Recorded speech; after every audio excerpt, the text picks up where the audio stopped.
और ये भी इस दौरान आप जैसे डॉक्टर से बात करते हुए हमको पता चला कि कई बार जो टाइफाइड का टेस्ट पॉजिटिव आ रहा है, एक्चुअली वो टाइफाइड डिस्गाइज कर रहा है, कोविड लोग पॉजिटिव हो रहे हैं। नहीं है जी, तो इसलिए आप पहले एंटीबॉडी टेस्ट करा लीजिए। एंटीबॉडी अगर आपके शरीर में बने हुए हैं, इसका मतलब आप संक्रमित हुए थे तो डॉक्टर आपको बताएंगे कि आपको कब टीका लगवाना चाहिए। रोहन लाल हैं उत्तर प्रदेश से। रोहन लाल जी, पूछिए। सर मैं एक साल रहता हूँ सर देहात से, मतलब गाँव में। और सर ऐसा है, गांव में एक डॉक्टर थे, उन्होंने हमें दवाई दी थी, मतलब कोरोना किट वाली, 6 दिन पहले खिला दी। फिर हमारे भाई से उनको कोरोना हो गया, था, उनको हमने छुआ था। फिर तक 9 दिन बाद फिर हमने ये 5 दिन दवाई खा ली सर। तो इसके अंदर से कुछ तो नहीं होगा सर? आपने अपना शुगर लेवल चेक किया, ठीक है? नहीं सर, शुगर लेवल चेक नहीं किया, पहले शुगर कभी खाई नहीं। फिर भी आप चेक कर लीजिएगा एक बार, और उसके बाद डॉक्टर मित्तल आपको बताएंगे क्या करना है। डॉक्टर मित्तल, बेसिकली ये आपको भाई जानना जरूरी है कि आपने कौन सी दवाई खाई, और कोरोना किट आपने बोला शायद, तो उसमें कौन सी, क्या उसमें स्टेरॉइड भी थे? और सिर्फ आपने वैसे 5 दिन खाई है और आपको शुगर नहीं है, तो आपको काले फंगस का डर तो कुछ खास मुझे लगता नहीं है, बिल्कुल भी नहीं है। बल्कि ये उन्हीं में देखा जा रहा है जिनमें स्टेरॉइड की काफी मात्रा चले, काफी दिन तक चले, शुगर बहुत बढ़े। पर ये बहुत अच्छी सलाह दी आपने कि शुगर जरूर चेक करा लें एक बार, क्योंकि कई बार कोविड के दौरान और विशेषकर कोविड के दौरान स्टेरॉइड लेने से शुगर थोड़ी बढ़ जाती है। तो वो एक निगाह रखें, लेकिन मुझे काले फंगस का कोई डर नहीं लगता। अगर 5 दिन दवाई खाइए तो कोई ऐसी बात नहीं। डॉक्टर साहब, एक बात, एक और जरूरी जानकारी आप दे दीजिएगा। अभी जो कॉलर ले रहा हूं मैं, उनके बाद अगर आप बता सकें कि घर में लोग खुद को कैसे चेक कर सकते हैं कि उनको कहीं काले फंगस की कोई संभावना है लक्षणों के आधार पर या नहीं, कैसे खुद को सेल्फ चेक कैसे कर सकते हैं, जरा ये बताइएगा। लेकिन उससे पहले कनिका है लखनऊ से। कनिका, पूछिए। डॉक्टर पूछा था, मेरे फादर 67 इयर्स के हैं और वो डायबिटिक पेशेंट हैं और इंसुलिन लेते हैं 10 यूनिट्स का। अभी उनको कोविड का मतलब वैक्सीन नहीं लगा, तो हम कितने पे लगा सकते हैं उनको? मतलब शुगर इस टाइम है 220 शुगर है। Okay, doctor Shweta. I think vaccination लगवाने में कोई प्रॉब्लम नहीं है। शुगर कंट्रोल तो बहुत इंपॉर्टेंट है। आप अगर 10 यूनिट लगा रहे हैं तो उसको एडजस्ट किया जा सकता है ताकि हम उनके शुगर्स और भी बेटर कंट्रोल में ला सकें। और एक बार उनकी शुगर्स अगर बेटर कंट्रोल हो जाएं, उसके बाद वैक्सीनेशन करवाने में कोई कॉन्ट्राइंडिकेशन नहीं है। आप डेफिनेटली उनकी शुगर कंट्रोल करवा के उनकी वैक्सीनेशन करवा सकते हैं। शुगर कंट्रोल कीजिए, क्योंकि दूसरे कॉम्प्लिकेशंस ना हो पाए शुगर बढ़े होने की वजह से। कॉन्ट्राइंडिकेशन शुगर होने की वजह से वैक्सीन अगर आप लगवाते हैं तो कोई नहीं है कॉन्ट्राइंडिकेशन, ऐसा डॉक्टर साहिबा बता रही हैं। डॉक्टर अमरीश मित्तल, मैंने जो आपसे सवाल पूछा था, कैसे चेक कर सकता है कोई घर में और आश्वस्त हो सकता है कि उसको ब्लैक फंगस नहीं है? उसके पहले एक पॉइंट ऐड करूंगा। देखिए, शुगर कंट्रोल करना चाहिए, वो तो बहुत जरूरी है और हमारी जिंदगी उसी में निकल रही है। लेकिन शुगर अगर अनकंट्रोल भी है और अगर वैक्सीनेशन का नंबर आपका आ गया है, तो आप बिल्कुल पीछे ना हटें। अनकंट्रोल शुगर के दौरान भी वैक्सीनेशन लगवाने में कोई खराबी नहीं है। शायद वैक्सीनेशन का इफेक्ट 5-7% कम हो क्योंकि इम्यूनिटी डाउन होगी, लेकिन नुकसान नहीं है कोई। तो इसलिए आप डिले न करें। आजकल वैक्सीन का थोड़ा प्रॉब्लम है, डिले आप करेंगे तो अगर आपका नंबर आ गया तो लगवा लें कभी भी। जहां तक म्यूकोरमाइकोसिस का प्रश्न है, आप कैसे, पहली बात तो हर आदमी को उसके बारे में सोचना ही नहीं चाहिए। सिर्फ जिनकी बहुत हाई शुगर रही है, कोविड हुआ है या इंसुलिन डिपेंडेंट डायबिटिक है, वही सब, या बहुत ज्यादा इम्यूनो कॉम्प्रोमाइज्ड है, उन्हीं में ऐसे होता है। ऐसे नहीं कि हर डायबिटिक चिंता करे म्यूकोरमाइकोसिस के लिए। सिम्टम क्या होता है?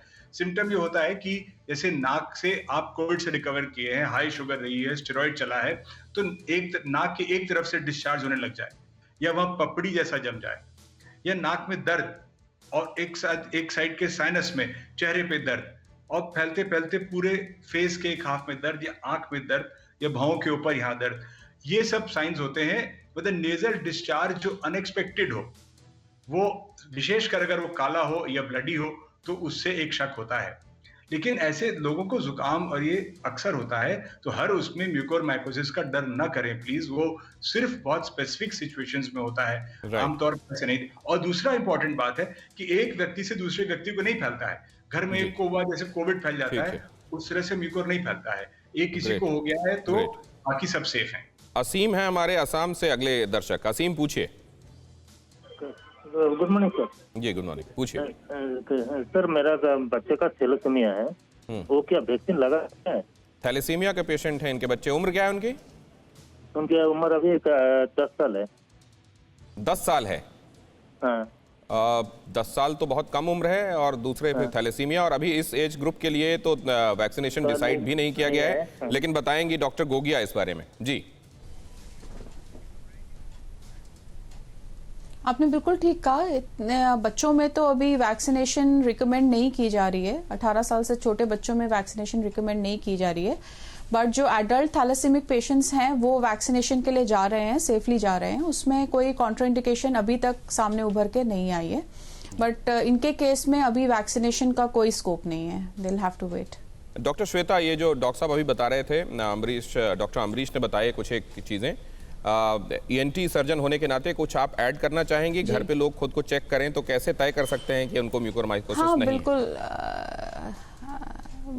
देखिए, म्यूकोरमाइकोसिस के बहुत से इंडिकेशन, बहुत सी डिफरेंट प्रेजेंटेशंस होती हैं। कुछ लोगों में तो सिर्फ दांत में दर्द है, या कोई दांत हिलना शुरू हो जाता है, दांत ढीला पड़ जाता है। और जैसे डॉक्टर अमरीश ने अभी कहा कि कुछ लोगों में नेजल डिस्चार्ज शुरू हो जाता है। फेशियल नमनेस एक बहुत अर्ली फीचर है जो पेशेंट्स में हम आजकल देख रहे हैं। और आंख के अराउंड स्वेलिंग हो जाना, आंख की पुतली का हिलना कम हो जाना। जब हम दाएं या बाएं, ऊपर या नीचे आंख हिलाने की कोशिश करते हैं तो पुतली का हिलना कम हो जाता है। विजन में चेंजेस आने शुरू हो जाते हैं।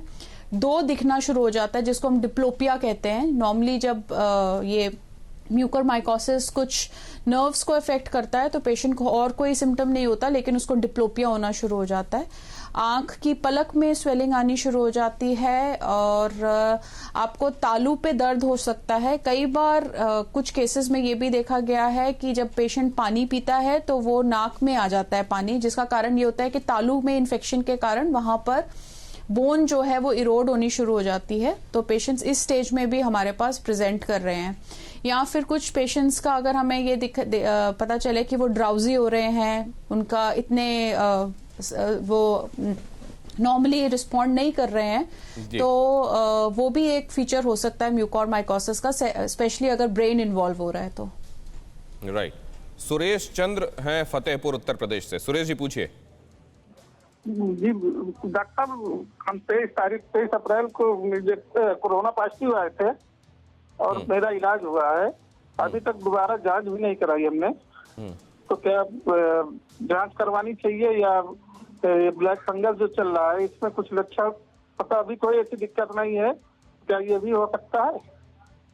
डॉक्टर अमरीश, ये आपको कब 23 अप्रैल को सर ये पॉजिटिव आए थे, लेकिन उसके बाद अब इनके लक्षण ठीक हो गए हैं, लेकिन नेगेटिव होने का इन्होंने टेस्ट नहीं कराया है कोई। तो देखिए, इतना समय निकल चुका है, नेगेटिव होने के टेस्ट कराने की कोई जरूरत नहीं है। RT-PCR की आपको कोई आवश्यकता नहीं है। अगर आप सही महसूस कर रहे हैं तो अपनी नॉर्मल जीवनचर्या शुरू करें और नॉर्मल रहें। कोई ब्लैक फंगस का अलग से आपके लिए कोई डर नहीं है। आपको डायबिटीज है, बहुत हाई डायबिटीज है? डॉक्टर साहब क्या कह रहे हैं आप? इनको डायबिटीज है क्या बहुत ज्यादा? ये इन्होंने क्लियर तो नहीं किया। अब हमारे साथ कनेक्शन नहीं है इनका, सिर्फ सुन पा रहे होंगे आप। अगर डायबिटीज है और अनकंट्रोल रही है कोविड के दौरान, तब आप एक बार ENT वालों को दिखा सकते हैं अगर कोई सिम्टम हो। लेकिन जो आपने हिस्ट्री बताई और आप एकदम ठीक फील कर रहे हैं अब, तो आपको ब्लैक फंगस का कोई डर नहीं। डॉक्टर श्वेता गोगिया, क्या ये एपिस्टैक्सिस जिसको हम कहते हैं नोज ब्लीड, क्या ये भी बहुत कॉमनली देखने को मिल रहा है आफ्टर कोविड? जी, एपिस्टैक्सिस पेशेंट्स में मिल रहा है, लेकिन बहुत कॉमनली कहना ठीक नहीं होगा। हाँ, कोविड के पेशेंट्स में ये भी देखा गया है कि इनमें ज्यादा साइनसेस का इन्फेक्शन हो रहा है। जब साइनसेस में इन्फेक्शन होता है तो कई बार पेशेंट ब्लीडिंग के साथ प्रेजेंट कर सकता है, बट नॉर्मल से कोई बहुत ज्यादा इंक्रीज्ड इंसिडेंसेस हमने नहीं देखे हैं। Doctor Shweta, thank you so much. Doctor Amrish Mittal, आप लोगों ने वक्त निकाला, हमारे दर्शकों के जवाब दिए। फिक्र आपकी, सोमवार से शुक्रवार रात 9 बजे सिर्फ TV9 भारतवर्ष पर।